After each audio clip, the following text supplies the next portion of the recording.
The U-14 Academy season has been really important for the development of U.S. soccer.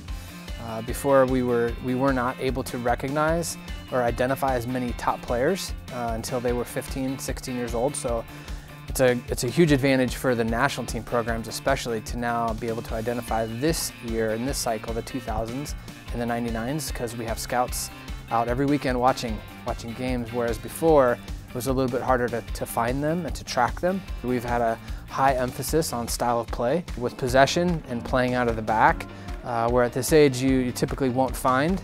A lot of the teams are out there just solely trying to win, and we have a development idea and philosophy, as well as obviously competing and and trying to win.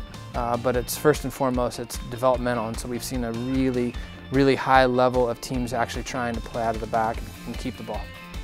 So now as a head coach, it's still obviously a collective and team effort, but it is nice to be able to instill some of your ideas. So yeah, this age group's really important. Yeah, I think it's a really important event because there's a lot of players who have been identified throughout the year by our scouting network. Quite a few players. Some of them are here currently with the national team, but there's always players out there. So it'll be exciting to see some of the new players that haven't been identified yet, that are still really quality players that might get an opportunity to come to a future camp.